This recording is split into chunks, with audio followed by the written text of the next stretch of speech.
program of Explore ID Mindset. So this is the initiative taken by Board Connect India Private Limited to understand the mindset of its member. This is a initiative for the Board Connect India Private Limited members.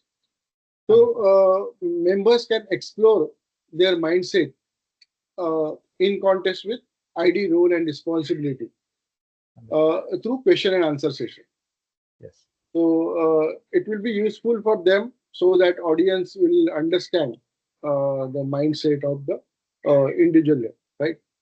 So to start with, I will request you to start with your introduction along with your family background, which will give more highlights to the audience. Please. Absolutely. Thank you, Mr. Manoj, for setting the context for this meeting, and I appreciate the time and effort. So, as you said, let me introduce myself first. My name is Gladstone Samuel, and coming to my educational qualifications, I am a BTech in chemical engineering. I have an MBA in information technology. I have a master's in journalism and mass communication. I also have a PG diploma in industrial safety. Coming to my certifications, I am a qualified certified independent director from IACA, Ministry of Corporate Affairs. I also have a ESG readiness program from the Confederation of Indian Industries. I'm a certified internal auditor for ISO 14000 and ISO or OSHA 18000 standards. I am also a PMP certified project manager. I have a certified technical writing from a Canadian university called Simon Fraser University. So these are some of my educational background for the audience. And then coming to my career progression, I have close to 35 plus years of corporate exposure, working in different multinational companies and consulting firms as well. The names includes Speak, ABB, IDC, Barn, and Invensys. These are the companies where I worked earlier. And then my core focus areas are into stakeholder management, strategic communication, risk mitigation, corporate social responsibility, and environmental social governance. When it comes to my family background, I am based in Coimbatore, Tamil Nadu. I have my wife, she is a civil engineer, and she is an internal architect. So this sums up my response to your first question. Yes, that sounds good. So, begin with first question is what inspired you Okay. to come to this independent director profile? So kindly explore. Absolutely. Yeah. So a very interesting question and thought-provoking as well. To be very honest, I absolutely had no clue about what this independent director's role was 2 years ago. But then last year, there was a lot of activities, thought leadership articles, interviews, and news reports about this position as such. So I was very curious to understand what this is all about. And I was networking and reading some articles, participating in webinars, and then discussing with my peers and friends through LinkedIn, and I could get a fair idea about what this ID's role is all about. And then I was reflecting and thinking whether I can synergize with what the expectations of being in the board based on my background and expertise. And then I found that there was a lot of common areas where I could leverage based on my past experience, specifically on the areas of corporate social responsibility, environmental social governance, risk management, and stakeholder management as well. And I found that these are some of the key areas which the board is also looking at. And I could also see a lot of opportunities moving forward because of strengthening of corporate governance in India, and primarily because of a lot of scams and irregularities that has been committed by the promoters and being heavily penalized. So that was one of the core motivating factors for me to pursue an ID role. And not only that, I know this is not a 9 to 5 job. It is much more than that in terms of scope and in terms of implications. So I'm taking one step at a time. The first step was to get qualified, getting through the exam. But right now I'm networking, building my personal branding, and understanding from existing board members to really get a feel of how to sit in the board. So it takes some time. So it is not an overnight journey, but I'm prepared for that. It looks very exciting. Maybe over a period of time, I think my aspirations are going to be materializing. So that's how the root cause for me to make a career progression into independent director role. Yes, Samuel. This is sounds interesting. So coming to the function part, so very important part in a corporate culture is a corporate governance. Yes. So can you elaborate what is your understanding on corporate governance and why it is so important for the listed company. So please. Absolutely. Yeah, in the current context now, we are all either amazed or surprised or also taken back by the number of scams and irregularities and a lot of things that is happening in the corporate world. So I'm taking stock of what is really happening, and we could see that is fundamentally because of the flawed or lack of corporate governance, and that's why the Ministry of Corporate Affairs and a lot of other regulatory agencies like SEBI have coming up with stringent regulations to ensure that the companies are performing as per the stated guidelines. So my basic understanding is when I went through the certification, I was primarily getting a feel of what Companies Act 2013 was all about, Securities Exchange Board regulations, listing, and many of the things that is really required to have the foundation in place. And there are three things which is primarily important for corporate governance. One is transparency, and number two is accountability, and third is fairness. This is the building blocks for corporate governance based on which a lot of other parameters are enlarged to give a formal structure as such. So for me, based on what I understood, what I learned, and what I heard, and what I see is primarily corporate governance is about at least covering all these parameters. What I'm going to explain. One is primarily to protect shareholders' interests, and that is specifically the minority shareholders. So corporate governance is not only focusing on the promoters' interests, but also addressing the concerns and the rights of the minority shareholders. That is number one, which is the highest priority. Number two is I sincerely believe that it enhances the transparency and accountability of how the corporates function, because a lot of times most of the family-owned businesses hide everything for whatever reason. But once you come into corporate governance, once you get listed, it is mandatory for you to expose whatever is happening. Nothing could be hidden. So that way, it really promotes that level of transparency among the community. Number three, it also ensures that once you have the rigid framework in place, you're complying with the rules and regulations. There's no way you can bypass short circuit, because you need to comply with that, you need to file, you need to report, etc. So that way, the corporate governance helps companies to comply with the local regulations as well as whatever rules and framework that is in place for the companies to operate. And then another big issue is like now most of the companies are taken back by risk. So this also encourages the promoters or the board to have a formalized risk management structure in place. So in case there is going to be some sort of an obstacle or a problem in terms of your business continuity, do you have a risk management plan? Do you have a contingency? Do you have something to fall back on? So once you sit on the board, then there's a lot of debate on how you're going to mitigate risk. So corporate governance also gives the scope for you to talk about risks in the open, and also you have some sort of a mechanism to fall back something is going to go wrong. And then it also helps to strengthen your market influence, and also give a feel that everything is doing good to the different stakeholders, be it your customers, consumers, or your investors, bankers, etc. So that once they have a feel that yes, this company is abiding with the rules and regulations, they have a firm structure in place, that enhances consumer trust, right? Stakeholders believe you, and the trust factor is really very, very important for corporates to sustain in the long run. So this way, this corporate governance really helps. And also it helps in the long-term vision. So companies are not going to operate for 5 years or 10 years. They have a long-term vision. So how do you do that? So unless you have some sort of a foundation to build on, and then you take one step at a time, then it is not going to happen. So it's not no, it's going to happen overnight. So corporate governance as such takes care of all these parameters, and then the board is primarily responsible for ensuring it is happening across the length and breadth of the organization. So I sincerely believe that corporate governance is pretty much important, not only for listed companies, but also for the SMEs and other startups as well. But maybe the level of the level of rigorousness may change from one company to another. But overall, I believe that corporate governance is fundamental for growth and sustainability, and it is going to help listed companies in a big way. Yes, this really the corporate governance is the foundation, you can say. Yes, So, yes, and as an independent director, you must have that mind state to yes, address it. yes, So, there may be tool and techniques available in organization, but individual should be comply with what he has to do yes, uh, as far as the corporate governance. absolutely. So that's good. So moving ahead is when it comes to the management, how Yes. you assess or how you evaluate the performance of the senior management. As a independent director, you will be having some kind of scenario where you have to assess your CEOs and other management. So, what is your stake on that, please? Yes.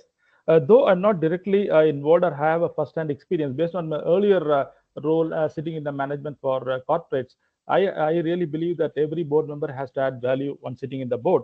So it is not for namesake they are being appointed as independent directors or executive directors or non-executive directors. So they really need to play a role whenever this board meetings are happening.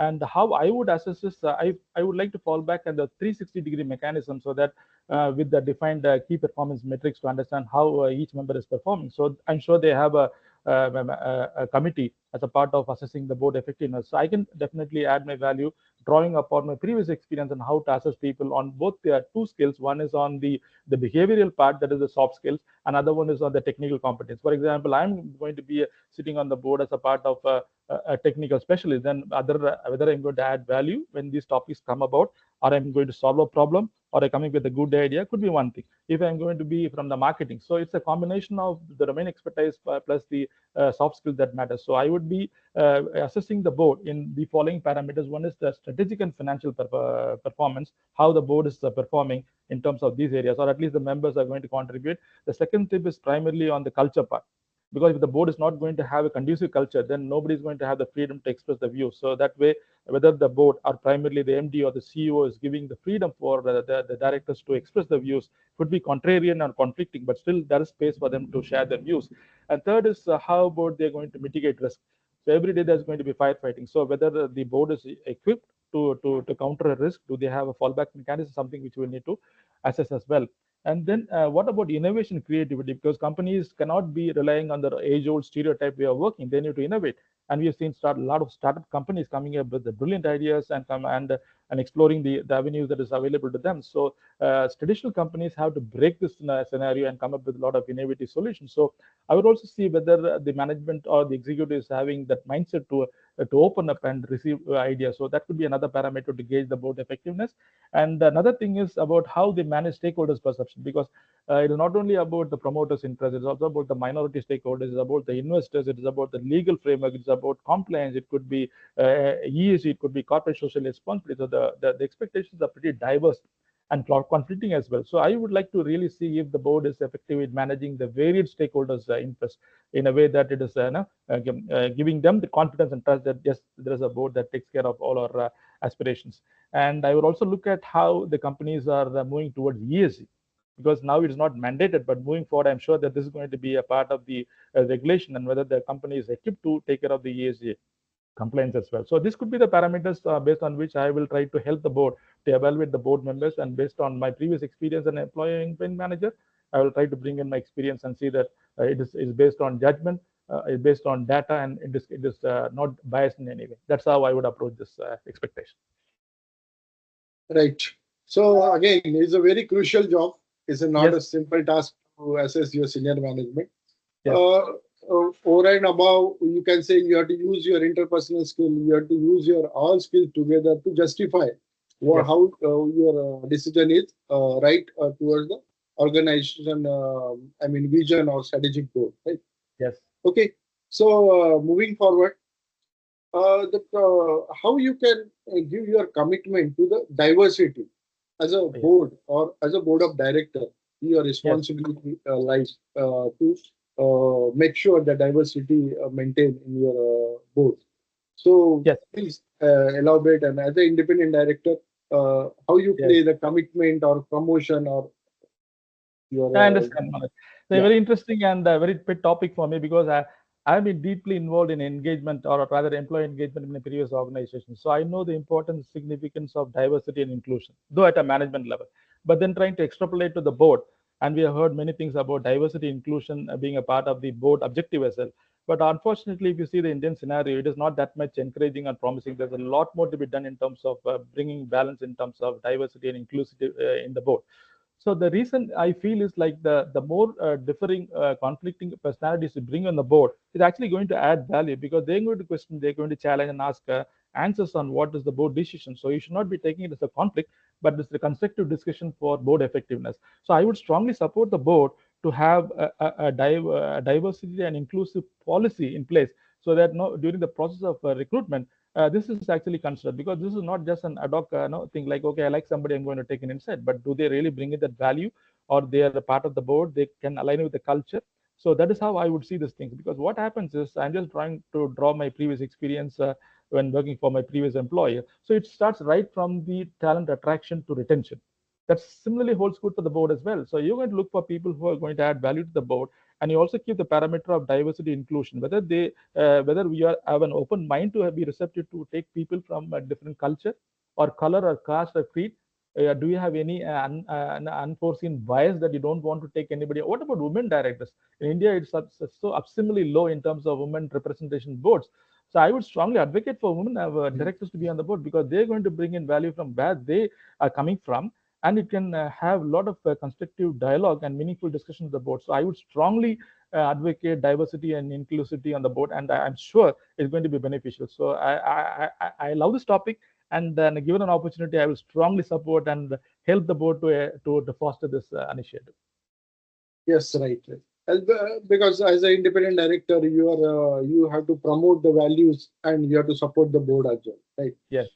So moving forward, could you share your observation on the recent technologies and how it can be, you can say, included in your business transformation? Yes. We have seen so many cases and case studies, and I have been following that in different forums, primarily on portals and LinkedIn, that technological disruptions are really challenging the board. And there are some three main areas which I would like to focus on. One is on the digital transformation part, because I was a part of this initiative many years ago in our organization. And what happens is, because another organization is going for this initiative, it is not that you should jump into that, because that is not going to work.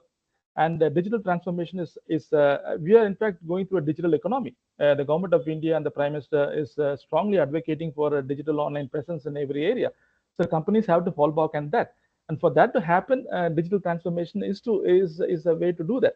But is the board ready is another challenge, because board normally, or at least the companies, what they normally do is they look outward, but unfortunately they don't look inward, because the employees have to play a role here.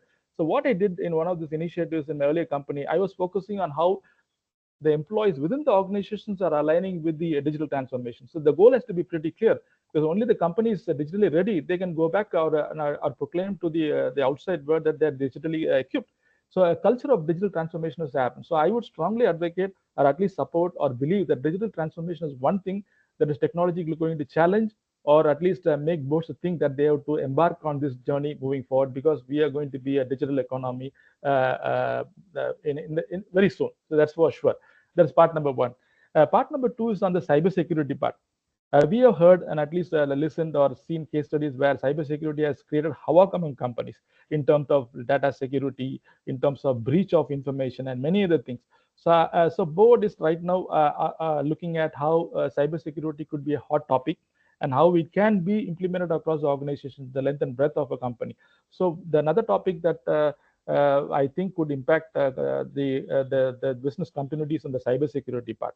And I was a part of this issue, or at least a challenge in my previous employer, when one day we found the entire source code for a process automation project was found in a hacked site. So it gave jitters to the entire board, because we have been working for so long to create a product, and within no minutes that entire code was found in a pirated site. So it was completely damaging, and no, it was alarming. So then that's where the company thought we should have a cybersecurity in place. That's how companies are also looking at, because now the cybersecurity has become so refined and polished and very very deceptive, that it's very even hard to find that we are being deceived on the digital space. So I think cybersecurity definitely is a big hot topic that could have an impact on how companies are going to perform. And third is what I also see is post-COVID, we have seen companies moving to a more hybrid or working from home scenarios. But the challenge, what I also found is like there's a trust deficit between the employees and the employees, because they think that everybody should come to office and work 9 to 5. They should sit. The boss should see how they are working, whether they are really focusing on the job, whether they're chit chatting, etc. But in a hybrid environment, there's no way that you can remotely monitor, right? So, are the tools and techniques available for the companies to monitor whether the employees are falling in place without disrupting their privacy? So this is another challenge, because big organizations could have the infrastructure to buy the software and platforms. What about the smaller organization? Still, they would like to go for hybrid way of working, or people working remotely. So that is a technological challenge which could definitely make the boards think twice how to go about doing that.